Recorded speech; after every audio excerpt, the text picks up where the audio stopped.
ನಮಸ್ಕಾರ ವೀಕ್ಷಕರೇ, ಮಹಾಯುದ್ಧ ನ್ಯೂಸ್ಗೆ ಸ್ವಾಗತ.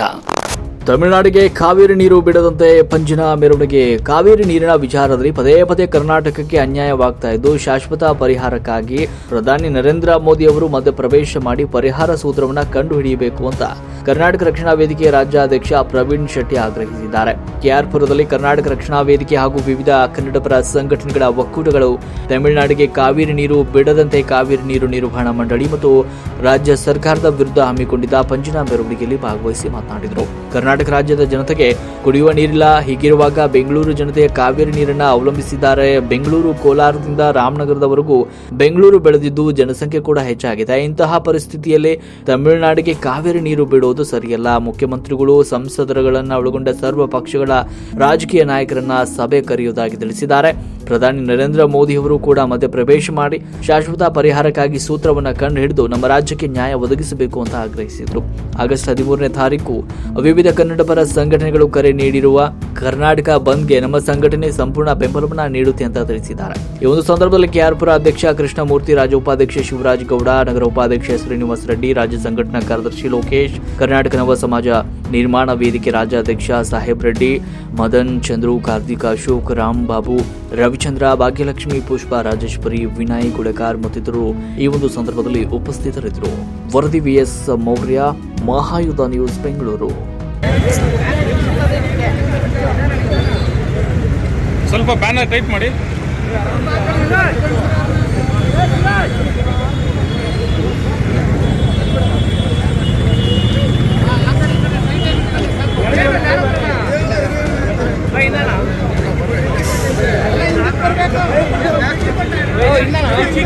ಮುಖ್ಯಮಂತ್ರಿಗಳು ಯಾವುದೇ ಕಾರಣಕ್ಕೂ ತಮಿಳುನಾಡಿಗೆ ನೀರು ಬಿಡಬಾರ್ದು. ನೀರಿಲ್ಲ. ಇವತ್ತು ಮಳೆ ಬರ್ತಾ ಇದೆ, ನೋಡಿಕೊಂಡು ಸರ್ವ ಪಕ್ಷಗಳ ಸಭೆಯನ್ನು ಕರೀತೀನಿ ಅಂತ ಹೇಳಿದ್ದಾರೆ. ಹಾರಂಗಿಯಿಂದ ನೀರು ಹೋಗ್ತಾ ಇದೆ. ಏನು 3 ದಿನ ಏನು ಹೇಳಿದ್ದಾರೆ, 3,000 ಕ್ಯೂಸೆಸ್ ನೀರು ಹರಿದು ಹೋಗ್ತಾ ಇದೆ.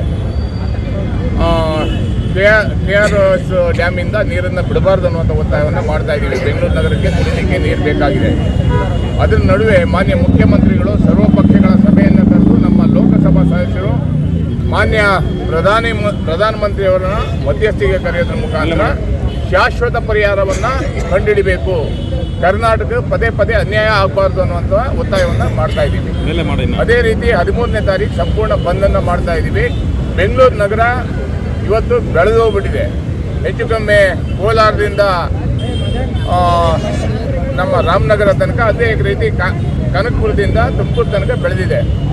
ಎಷ್ಟು ಉದ್ದ ಬೆಳಿಬೇಕು, ಎಷ್ಟು ಅಗಲ ಬೆಳಿಬೇಕು, ಎಷ್ಟು ಎತ್ತರಕ್ಕೆ ಬೆಳಿಬೇಕು ಅನ್ನುವಂಥದ್ದು ಜ್ಞಾನ ಇಲ್ಲ.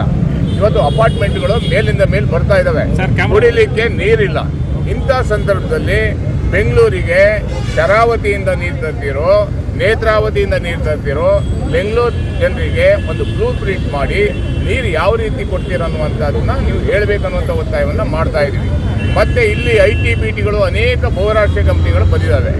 ಇಲ್ಲಿರುವಂಥ HR-ಗಳಿರ್ಬೋದು ಅಥವಾ ಏನು ಕಂಪ್ನಿಗಳಲ್ಲಿ ಕೀ ಮ್ಯಾನ್ ಯಾರಿರ್ತಾರೋ ಅವರೆಲ್ಲ ಬೇರೆ ರಾಜ್ಯದವರೇ ಇದ್ದಾರೆ. ಕನ್ನಡಿಗರ ಮೇಲೆ ನಿರಂತರವಾಗಿ ದಾಳಿ ನಡೀತಾ ಇದೆ. ಕನ್ನಡಿಗರ ಉದ್ಯೋಗವನ್ನು ಕಿತ್ಕೊಂತಾರೆ. ಅದಕ್ಕಾಗಿ ಕನ್ನಡಿಗರ ಬದುಕಿಗಾಗಿ ಉದ್ಯೋಗವನ್ನು ಕೊಡುವಂಥ ಕೆಲಸ ಸರ್ಕಾರ ಮಾಡಬೇಕನ್ನುವಂಥ ಒತ್ತಾಯವನ್ನು ಮಾಡ್ತಾ ಇದ್ವಿ. ಅದೇ ರೀತಿ ಬೆಳಗಾವಿಯಲ್ಲಿ MESನವರು ಇರ್ಬೋದು, ಅನೇಕ ತೊಂದರೆಗಳು ಇವತ್ತು ನಡೀತಾ ಇದೆ. ರೈತರ ಪರವಾಗಿ ಅನೇಕ ತೊಂದರೆಗಳು, ಬಿಡದಿಯಲ್ಲಿ ಭೂವತ್ತುವರಿ ಇರ್ಬೋದು, ಅನೇಕ ವಿಷಯಗಳನ್ನ ಇಟ್ಕೊಂಡು ಇವತ್ತು KRಪುರಂ ಕ್ಷೇತ್ರದಲ್ಲಿ ನಮ್ಮ ಕೃಷ್ಣಮೂರ್ತಿಯವರ ನಾಯಕತ್ವದಲ್ಲಿ ಇವತ್ತು ಬೃಹತ್ ಪ್ರಮಾಣದಲ್ಲಿ ಹೋರಾಟವನ್ನು ಮಾಡಿದ್ದೀವಿ. ಪಂಜಿನ ಮೆರವಣಿಗೆ 13ನೇ ತಾರೀಕು ಸಂಪೂರ್ಣವಾಗಿ ಬಂದಾಗುತ್ತೆ. ನೋಡಿ, ಬಂದು ಲಾಸ್ ಆಗುತ್ತೆ, ಲಾಭ ಆಗುತ್ತೆ ಅನ್ನೋಂಥದ್ದಲ್ಲ. ಕೇಂದ್ರ ಸರ್ಕಾರ ಕಣ್ತರಿಸುವಂಥ ಕೆಲಸಕ್ಕೆ ನಾವು ಕೈ ಹಾಕಿದ್ದೀವಿ. ಬಂದನ್ನು ಕರಿತೀವಿ, ಮತ್ತು ಇನ್ನೊಮ್ಮೆ ಚರ್ಚೆ ಮಾಡ್ತೀವಿ. ಧಾರಾಳವಾಗಿ ವರ್ಣ ಅನುಗ್ರಹ ಮಾಡಿದರೆ ಮತ್ತೆ ಅದ್ರ ಬಗ್ಗೆ ರಿಟರ್ನ್ ಚರ್ಚೆ ಮಾಡ್ತೀವಿ. ನಮ್ಗೆ ನೀರು ಇಲ್ಲಿದ್ದಾವಾಗ ನೀರು ಬಿಡಬಾರ್ದು ಅನ್ನೋಂಥ ಒತ್ತಾಯದ ಮುಖಾಂತರ ನಾವು ಬಂದನ್ನು ಕರೆ ಕೊಟ್ಟಿರುವಂಥದ್ದು. ಅದಕ್ಕೆ ನಾವು ಭದ್ರಾಗಿದ್ದೀವಿ. ಇವಾಗಲೂ ಸರ್, ಕೆಲವೊಂದು ಹೋರಾಟಕ್ಕೆ ಕೆಲವು ಸಂಘಟನೆಗಳು ಬೆಂಬಲ ಕೊಡ್ತಾ ಇಲ್ಲ. ನೋಡಿ, ಮನೆ ಒಳಗಡೆನೆ ಅಸಮಾಧಾನ ಇರುತ್ತೆ, ತಂದೆ ಮಕ್ಕಳ ನಡುವೆ ಅಸಮಾಧಾನ ಇರುತ್ತೆ. ಇದು ಸಂಘಟನೆಗಳ ನಡುವೆ ಇದ್ದೇ ಇರ್ತವೆ. ಒಬ್ಬರೊಬ್ಬರ ಯೋಚನೆಗಳು, ಒಂದೊಂದು ರೀತಿ ಹೋರಾಟಗಳು ಇರ್ತವೆ. ಆದ್ದರಿಂದ ಅಸಮಾಧಾನ ಇದು ಯಾವುದು ಸಂಘಟನೆಯಿಂದ ಆಗುವಂಥ ಬಂದಲ್ಲ. ಇಡೀ ಕನ್ನಡಿಗರ ಬೆಂಬಲ ಇದೆ. ಬೆಂಗಳೂರು ನಗರ ನೀರನ್ನು ಬರೀ ಒಂದು ಸಂಘಟನೆಯವರು ಕುಡಿಯಲ್ಲ, ರಾಜ್ಯದ ಮೂಲೆ ಮೂಲೆಯಿಂದ ಬಂದಂಥವ್ರು ಬೆಂಗಳೂರು ನಗರ ನೀರನ್ನೇ ಕುಡಿಯುವಂಥದ್ದು, ಅಥವಾ ದೇಶ ವಿದೇಶದಿಂದ ಬಂದಂಥವ್ರು ಬೆಂಗಳೂರು ನಗರ ನೀರನ್ನು ಕುಡಿತಾರೆ, ಅಥವಾ ತಮಿಳುನಾಡಿಂದ ಬಂದ್ರೂ ಕಾವೇರಿ ನೀರೇ ಕುಡಿಬೇಕು. ಆ ಪರಿಸ್ಥಿತಿ ಇದೆ. ಆದ್ದರಿಂದ ಕಾವೇರಿಗಾಗಿ ಜನರೇ ಇವತ್ತು ಬಂದಿಗೆ ಒತ್ತಾಯವನ್ನು ಮಾಡ್ತಾ ಇದ್ದಾರೆ. ಎಲ್ಲ ಸಂಘಟನೆಗಳು ಒಟ್ಟಿಗೆ ಸೇರ್ಕೊಂಡಿದ್ದೀವಿ, ಎಲ್ಲ ಜನಪರ ಸಂಘಟನೆಗಳು, ರಾಜಕೀಯ ಪಕ್ಷಗಳು ಎಲ್ಲರೂ ಒಟ್ಟಿಗೆ ಸೇರ್ಕೊಂಡಿದ್ದೀವಿ. ಸಂಪೂರ್ಣವಾಗಿ ಬಂದಾಗುತ್ತೆ ನೀರು ಬಿಟ್ಟರೆ ಅನ್ನುವಂಥ ಎಚ್ಚರಿಕೆ ಕೊಡ್ತಾ ಇದ್ದೀವಿ. ಖಂಡಿತವಾಗಲೂ ವಾಣಿಜ್ಯ ಮಂಡಳಿ ಬೆಂಬಲ ಕೊಟ್ಟಿದೆ, KSRTC ಸಂಘಟನೆ ಬೆಂಬಲ ಕೊಟ್ಟಿದೆ, ರೈತ ಸಂಘಟನೆಗಳು ಬೆಂಬಲ ಕೊಟ್ಟಿದ್ದಾವೆ, ಎಲ್ಲರೂ ಬೆಂಬಲವನ್ನು ಕೊಡ್ತಾ ಇದ್ದಾರೆ. ಈ ಹೋರಾಟ ಯಶಸ್ವಿಯಾಗಿ ನಡೀತವೆ. ವಾಟಾಳ್ ನಾಗರಾಜ್ ಅವರ ನಾಯಕತ್ವದಲ್ಲಿ ನಡೀತದೆ. ಸರ್, ಇವತ್ತು ಮತ್ತೆ ಜಾಸ್ತಿ ನೀರು ಬಿಟ್ಟಿದ್ದಾರೆ ತಮಿಳುನಾಡಿಗೆ. ಈ ಕೋರ್ಟ್ ವಿಚಾರದಲ್ಲಿ ಏನು ಅಭಿಪ್ರಾಯ ಇದೆ ಸರ್? ಖಂಡಿತವಾಗ್ಲೂ ನೀರು ಇವತ್ತು ಮಳೆ ಬರ್ತಾ ಇದೆ, ವರುಣ ಬರ್ತಾ ಇದೆ. ಆದ್ದರಿಂದ ಎಲ್ಲೋ ಸ್ವಲ್ಪ ಸಮಾಧಾನ ಇದೆ. ನೀರಿದ್ದಿಲ್ಲ ಅಂದರೆ ಒಂದು ಹನಿ ಬಿಟ್ಟರು ಈ ರಾಜ್ಯ ಒತ್ತಿ ಉರಿಯುತ್ತೆ ಅನ್ನುವಂಥ ಎಚ್ಚರಿಕೆ ಕೊಡಬೇಕಾಗುತ್ತೆ. ನಿರಂತರವಾಗಿ 4-5 ದಿವಸಗಳಿಂದ ಹೋರಾಟ ಮಾಡ್ತಾನೇ ಇದ್ದೀವಿ.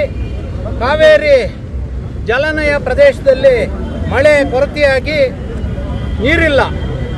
ಅಲ್ಲಿ ನೀರಿಲ್ದಿರೋ ಸಮಯದಲ್ಲಿ ಯಾವತ್ತು ನೀರಿಲ್ವೋ ಅದೇ ಟೈಮಲ್ಲಿ ತಮಿಳುನಾಡು ನೀರಿಗಾಗಿ ಫೈಟ್ ಮಾಡ್ತಾನೆ ಇದೆ. ನಮ್ಮಲ್ಲಿ ಕಾವೇರಿಯಲ್ಲಿ ನೀರಿಲ್ಲದ ಕಾರಣ ಇವತ್ತು ನೋಡಿ, ಒಂದೇ ದಿವಸ ಕೇರಳದಲ್ಲಿ ಆರಂಗಿ ಕಡೆಯಲ್ಲಿ ಮಳೆ ಬಿದ್ದಿದೆ. ಇವತ್ತು ಒಂದೇ ದಿವಸ 10,000 ಕ್ಯೂಸೆಕ್ ನೀರು ಹರಿದು ಬರ್ತಾ ಇದೆ. ತಾನೇ ಆಟೋಮೆಟಿಕ್ ಗೇಟ್ಗಳು ಓಪನ್ ಆಗಿ ಬರುತ್ತೆ. ಹರಿಯೋ ನೀರಿಗೆ ದೊಣ್ಣೆ ನಾಯಕನ ಅಪ್ಪಣೆ ಅಂದಂಗೆ ನಾವೇನು ನಂಬ್ದಿಲ್ಲ. ನಾವು ಡ್ಯಾಮ್ಗಳು ಕಟ್ಟಿಟ್ಕೊಂಡಿದ್ದೀವಿ. ಕರ್ನಾಟಕದವರು ನಮ್ಮ ಸ್ಟಾಕ್ ಇದೆ, ಇಲ್ಲಿ ಕುಡಿಯೋ ನೀರಿಗಾಗಿ ಇಟ್ಟಿದ್ದೀವಿ. ನಮ್ಮ ಬೆಳೆಗಳಿಗೋಸ್ಕರ ನಾವು ನೀರು ಬಿಟ್ಟಿಲ್ಲ. 2 ತಿಂಗಳಿಂದ ನಮ್ಮ ರೈತರು ನಿರಂತರವಾಗಿ ಹೋರಾಟ ಮಾಡ್ತಾ ಇದ್ದಾರೆ. ಮಂಡ್ಯದಲ್ಲಿ ನಮ್ಮ ಸರ್ಕಾರ ನಮ್ಮ ಬೆಳೆಗಳಿಗೆ ನೀರು ಬಿಡ್ತಾ ಇಲ್ಲ. ಆದರೆ ತಮಿಳುನಾಡವರು ಕುಡಿಯೋದಕ್ಕೆ ನೀರು ಕೇಳಿದ್ರೆ ಆಯಿತು, ಕುಡಿಯೋದಕ್ಕೆ ಒಂದು ಯೋಚನೆ ಮಾಡ್ಬೋದಿತ್ತು. ಆದರೆ ಅವರು 2ನೇ ಬೆಳೆ, 1ನೇ ಬೆಳೆ ಅಲ್ಲ 2ನೇ ಬೆಳೆಗೆ ನೀರು ಕೇಳ್ತಾ ಇದ್ದಾರೆ. ಇದು ಯಾವ ನ್ಯಾಯ?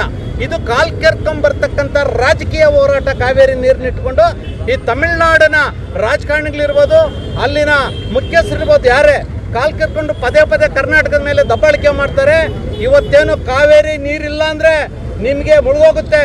ಹಿಂಗಾರು ಮಳೆ ಬಂದರೆ ಚೆನ್ನೈ ಪೂರ್ತಿ ಮಳೆಯಿಂದ ಮುಳುಗೋಗುತ್ತೆ. ನಾವೆಲ್ಲ ನೋಡಿದ್ದೀವಿ ಹಿಂಗಾರು ಮಳೆ. ಮುಂಗಾರು ನಮಗೆ ಬರೀ 2 ತಿಂಗಳಾಗಿದೆ, ಒಂದು ಹನಿ ನೀರಿಲ್ಲ. ಇವತ್ತು ಕೇರಳ ಭಾಗದಲ್ಲಿ ಬಿದ್ದಿರೋದ್ರಿಂದ ತಾನೇ ಹರಿದು ಬರ್ತಾ ಇದೆ. ಅದೇ ರೀತಿ ಮಳೆ ಬಂದರೆ ಹರಿದು ಹೋಗ್ತಾ ಇರುತ್ತೆ. ಹೋದ ವರ್ಷ 150 TMC ನೀರು ಏನು ಹರಿದೋಗಿದೆ, ನೀವು ಹಿಡಿದಿಟ್ಕೊಳ್ಳೋ ಯೋಗ್ಯತೆ ನಿಮಗಿಲ್ಲ. ನಮ್ಮ ಸ್ಟಾಕನ್ನು ನೀವು ಯಾಕ್ರಿ ಕೇಳ್ತಾ ಇದ್ದೀರಾ ಅನ್ನೋ ಪ್ರಶ್ನೆ ಪ್ರತಿಯೊಬ್ಬ ಕನ್ನಡಿಗರಲ್ಲಿ ಇದೆ. ಹಾಗಾಗಿ ಇವತ್ತು ನಾವೇನು ಕಣ್ಮುಚ್ಕೊಂಡು ಕೂತ್ಕೊಳ್ಳಲ್ಲ. ಕರ್ನಾಟಕ ರಕ್ಷಣಾ ವೇದಿಕೆ ಬೆರಳೆಣಿಕೆಯಲ್ಲೆಲ್ಲ 7 ಕೋಟಿ ಕನ್ನಡಿಗರು ರಸ್ತೆಗೆ ಬರ್ತಾರೆ. ಇವತ್ತು ಕಾವೇರಿ ಒಂದೇ ಅಲ್ಲ, ಮಾದಾಯಿ ಇರ್ಬೋದು, ಕೃಷ್ಣಾ ನದಿ ಇರ್ಬೋದು, ಪ್ರತಿಯೊಂದು ನದಿಯಿಂದ ಹೆಚ್ಚುವರಿ ನೀರು ಏನು ಸಮುದ್ರಕ್ಕೆ ಹರಿದೋಗುತ್ತೆ, ಆ ನೀರನ್ನ ಸರ್ಕಾರಗಳು ಪಂಪ್ ಮಾಡೋದ್ರ ಮುಖಾಂತರ ಕೆರೆಗಳು ತುಂಬಿಸೋ ಯೋಜನೆ ಮಾಡಬೇಕು ಅಂತ 25 ವರ್ಷದಿಂದ ಕರ್ನಾಟಕ ರಕ್ಷಣಾ ವೇದಿಕೆ ಹೇಳ್ತಾನೆ ಬರ್ತಾ ಇದೆ. ಇವರು ಸೀಟ್ಗೋಸ್ಕರ ನೆಟ್ಟು ಬೋಲ್ಟು ಹುಡುಕ್ತಾ ಇದ್ದಾರೆ. ಇವಾಗ ಅವರು ಸೀಟ್ ಭದ್ರ ಮಾಡ್ಕೊಳ್ಳೋಕ್ಕೆ ಅಂತ ಸರ್ಕಾರಗಳು ನಮಗೆ ಬೇಕೇ ಅನ್ನೋ ಕ್ವಶನ್ ಇವತ್ತಿದೆ. ಹಾಗಾಗಿ ಮುಂದಿನ ದಿನಗಳಲ್ಲಿ ಎಚ್ಚರಿಕೆ ಕೊಡ್ತಾ ಇದೀವಿ. ಬಂದ ಮುಖಾಂತರ ಈ ದಪ್ಪದ ಚರ್ಮದ ರಾಜಕಾರಣಿಗಳಿಗೆ ನಾವು ಉತ್ತರ ಕೊಡ್ತೀವಿ. ರಕ್ಷಣಾ ವೇದಿಕೆ ಶ್ರೀಯುತ ಪ್ರವೀಣ್ ಕುಮಾರ್ ಶೆಟ್ಟಿ ಅಣ್ಣವರ ಪಡೆದ ನಾಯಕತ್ವದ KRP ವಿಧಾನಸಭಾ ಕ್ಷೇತ್ರದ ವತಿಯಿಂದ ಇವತ್ತು ಕಾವೇರಿ ನೀರಿನ ಕೂಗು ಇಡೀ ರಾಜ್ಯಾದ್ಯಂತ ಕೂಗ್ತಾ ಇದೆ.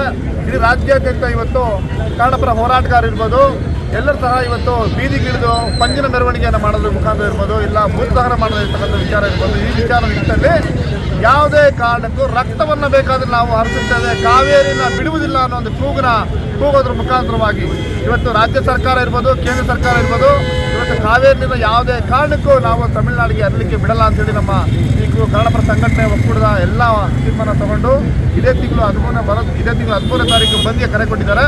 ಈ ವಿಚಾರವಾಗಿ ನಮ್ಮ ರಾಜ್ಯಾಧ್ಯಕ್ಷರಾದ ಪ್ರವೀಣ್ ಕುಮಾರ್ ಶೆಟ್ಟಿ ಅವರು ವಿವರಣವಾಗಿ ಹೇಳಿದ್ದಾರೆ. ನಮ್ಮ ಮನೆಯಲ್ಲೇ ನೀರಿಲ್ಲ ಅಂದಮೇಲೆ ನಾವು ಪಕ್ಕದ ಮನೆಗೆ ನೀರು ಕೊಡಲಿಕ್ಕೆ ನಮಗೆ ಸಾಧ್ಯವಿಲ್ಲ. ದಯವಿಟ್ಟು ನಮ್ಮ ಈ ರಾಜ್ಯ ಸರ್ಕಾರದ ಮುಖ್ಯಮಂತ್ರಿಗಳಾಗಿರ್ಬೋದು, ಕೇಂದ್ರ ಸರ್ಕಾರದ ಪ್ರಧಾನಮಂತ್ರಿಗಳಾಗಿರ್ಬೋದು, ದಯವಿಟ್ಟು ಮೊದಲು ನಮ್ಮ ರಾಜ್ಯವನ್ನು ಉಳಿಸಿ ಆಮೇಲೆ ಬೇರೆ ರಾಜ್ಯದ ಕಡೆ ಅವರು ಗಮನ ಕೊಡಬೇಕು ಅಂತ ಹೇಳೋ ಒಂದು ಮಾತನ್ನು ನಾನು ವಿಚಾರ ತಿಳಿಸ್ತಾ ಇದ್ದೀನಿ.